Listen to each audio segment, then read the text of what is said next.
Magandang araw, my dear adventurers! Are you ready to come with me in an adventure about the coronation in the Philippines and its effect on our culture? Great! Then what are we waiting for? Arap na! Did you know that the Philippines obtained its name from Philip II, the King of Spain during the 16th century of Spanish colonization? For over 300 years, the Philippines were under the Spanish sovereignty, and then for another 48 years, they were under American protection. As a result, the Philippines developed many cultural connections with the West over time. Amazing, right? There are many aspects of the country that gives its own culture, such as the location of its many mountainous islands and unique food, but the most cultural impact comes from the other countries that colonized or occupied the Philippines, which is our country, before they finally become independent.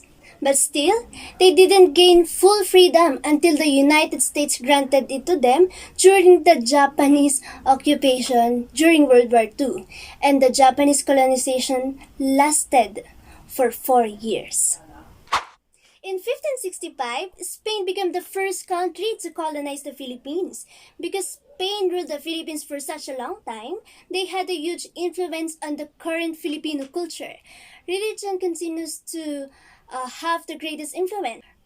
The majority of Filipinos practice Roman Catholicism, which accounts for 79.5% of the population, and Christianity has resulted, obviously, in 600 churches in our country, as well as influenced by there are traditions and festivals in our country. In addition, Spanish influence can also be seen in food. Another example of Spanish influence may be found also in the arts, where most kinds of Filipino art are greatly influenced by Spanish. Why do you think so? It was because the paintings and architecture have a traditional Spanish touch to them and can be credited to those artists who came from Spain to create art and build structures with a Spanish influence. Moving forward, after the Spanish-American War ended with America gaining sovereignty of the Philippines, the Spanish rule came to an end. The United States' main goal at that time was to transform the country into a self-efficient capitalist democracy. As a result, literacy doubled to about half by the 1930s, and a fourth of the educated population could speak English. Very great. This was a massive influence for the Filipino culture, as English became the dominant language alongside the official Filipino language of Tagalog. The United States did not focus on religion as much as Spain did, but they did assist the Philippines in achieving religious freedom.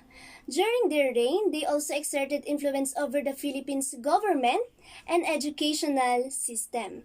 With the advancement of technology, the Americans began to influence clothing and food in the Philippines. And last but not at least, when World War II broke out, Japan invaded and took control of the Philippines, putting an end to the Philippines' fight for freedom.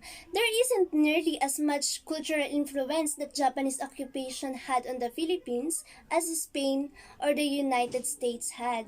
However, there has been a good amount of influence that is seen today to come out of it through infrastructure and trade. Japan did not have enough time to establish permanent influence, but they did improve the infrastructure by constructing major highways, bridges, airports, railways, and ports. And this was to improve the transport of troops and goods during the war for Japan's benefit. But after the war, it served the people of the Philippines well as an improved means of trade and transportation. Do you get it? Very great. Very well, my dear adventurers. I am very happy that you joined me in this journey. I hope that you learned something and enjoyed at the same time. Thank you and goodbye, my dear adventurers. See ya!